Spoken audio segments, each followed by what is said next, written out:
iyadoo toddobaadyadii ugu dambeysay waddankani jamhuuriyadda Jabuuti ay ka soconayeen ololaha tartanka baarlamaanka waddankani jamhuuriyadda Jabuuti isla markaana si rasmi ah loo soo gabagabeeyay galinkii dambe ee shalay ayaa madaxweynaha jamhuuriyadda Jabuuti Mudane Ismaaciil Cumar Geelle waxa uu warbaahinta kala hadlay arrimaha doorashooyinka iyo waliba sida uu arko kooxaha ka soo horjeeda ee mucaaradka tajrubad badan ayaan leenahay kolkaan ka hadalno doorashooyinka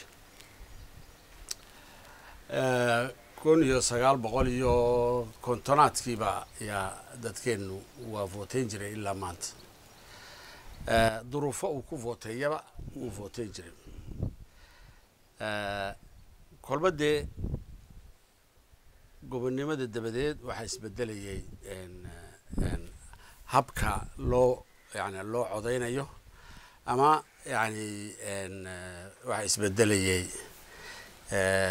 qaanuunka loo sameeyo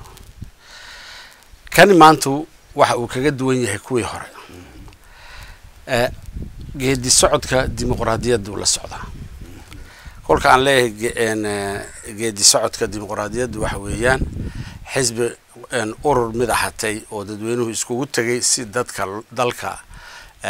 xornimadiisa loo adkeeyo kabacdi afar xisbi waan karnaa baa la isnidhi afartii baa lagu shaqeeyay kabacdi waxaa la yidhi haddii tole waan sara joogsanay hala sii daayo oo axsaabtu sida intay doonaan ha noqdaan oo dee shuruud baa haddana loo sameeyey ay xisbi lagu noqon karo taasi tii axsaabta bay ahayd kolka habkii doorashada baarlamaanka waxay noqotay majorité ama aqlabiyad qof kale xisbiga leh unbaa kuraasta oo dhan leh kulliiba dad baa dee haraya oo ayaga yani laga reeyey kolka la yidhaahdo aanan codkoogii imanaynin goobta baarlamaanka oo ah goobtii xeer dejinta iyo dooda siyaasadeed si taa looga badbaado ayaan nidhi hala sameeyo nooc proportioneel la yidhaahdo oo aqlabiyadiina ilaan aqlabiyad la-aan lama xakumi karo dalkii aqlabiyad la-aan walaa madaxweyne walaa xukuumadii shaqadeedu waa khalal bay galaysaa waxay keenaysaa in iska hor imaad joojiyaba shaqadii dowladda joojiya si taa looga badbaado in aqlabiyadiina ay jirto dadkii kale ee waayena ay qaybi ka soo gasho si doodii lagu lahaa dibadda ay gudaha u soo gasho oo yani ku biirin karta yani geedi socodka dimuqraadiyadda hawlo ku soo kordhin karta ama fikrado ku soo kordhin karta hawshiina u socon karto taan jarribaynay maanta waata waxaan deedee kolka filaynay anigu aan filayay in doodaasi si ay u dhacdo inay timaado mucaarad xambaarsan siyaasad xambaarsan fikrad iyo niyad sami ay ku soo galaan baarlamaanka tirada ay ku soo galaan oo ah in ay ka qayb galaan maxaa la yidhahdaa dooda horumarka dalka waxaa dee noo muuqda maanta inaan arkaynin taas ayaanan arkaynin waxaa isku yimid dad aanan salaanta iska qaadayn bil ka hor siyaasina waxa weeyaan dad dee is ogol inay meesha yimaadaan dad kala jeeda imikadaa doodaha kolkay galayaan kolkay ololaha tagayaan nin walba kelidiibu socdaa waxay abuuraysaa taasina midnimo la-aantu waxay abuuraysaa iyaduna khiyaana ku dhex jirta ama dadkan socdaay qolo waliba meel bay ka socotaa waxaan aragnay kuwa wadaado afar qof oo wadaada ah anigu wadaad xumaan idhaahdaay oo isku doona inay ku milmaan culimada dalkeennu culamaa udiinkeennu annagu waxaan u qabnaa xurmo weyn iyo qadarin إن دتكينو أي سكود حدرانا مو ناقص رجعني دين تويسك دجان وحي أوكعين سياسة ده أوكعين حزب بان سمين سنة النبي ده حزب جوجينا الدولة وحبي كأركتي أو ويجوجس waxa hadana soo baxaysa in ay waxa ay sheegayeen inaanu ahayn hadafkoogi inaanu ahayn ama yoolkoogi inaanu ahayn uu yahay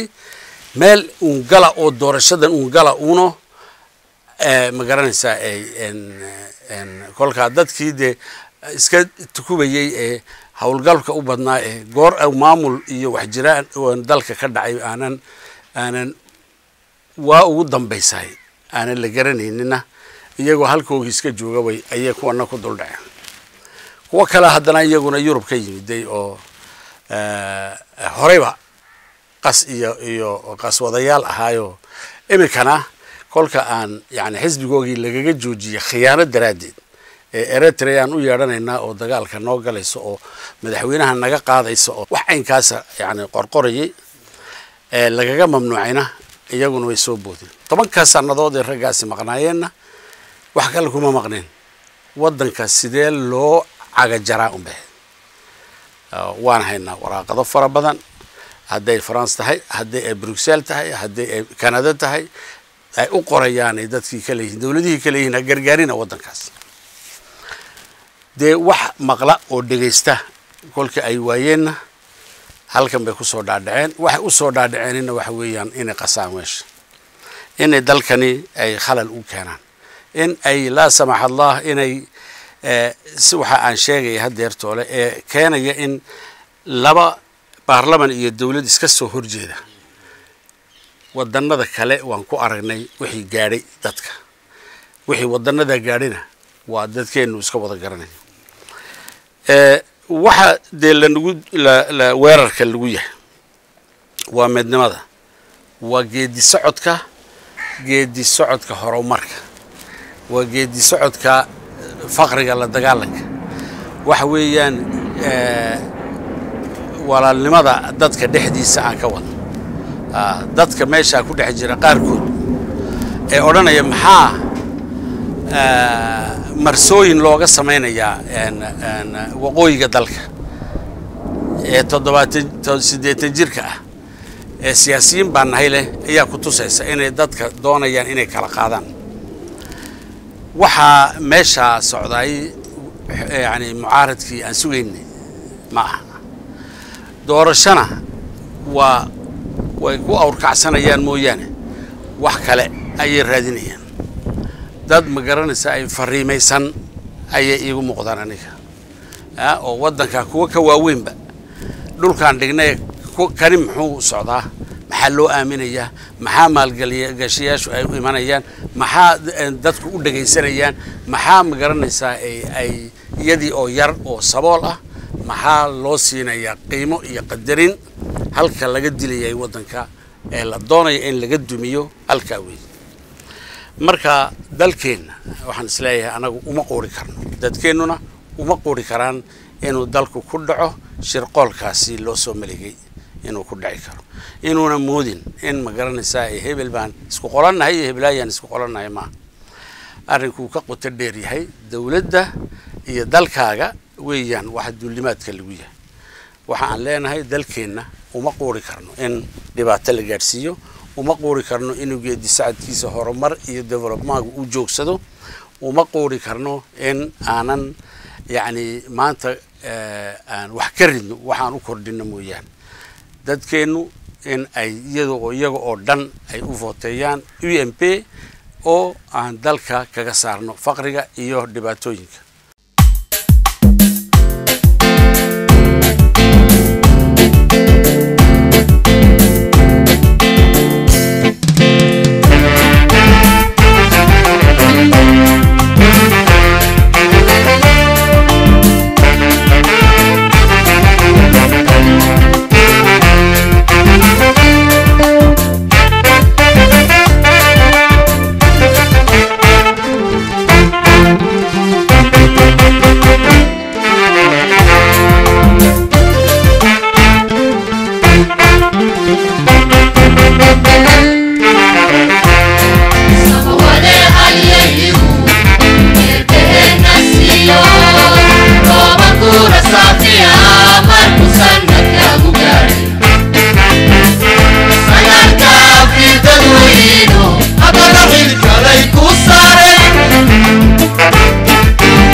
hooyada sidaa tiri hadalladaan dadkaygu inay sidaadaan sareedo inaan dhexgeeyo inaa qabsaboona la waayo barwaaqo inaanu socosho tacliintana saray u qaado inaa qofka samaysankiisa aqoontiisa ku siiyo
Urad buuxda weeyaane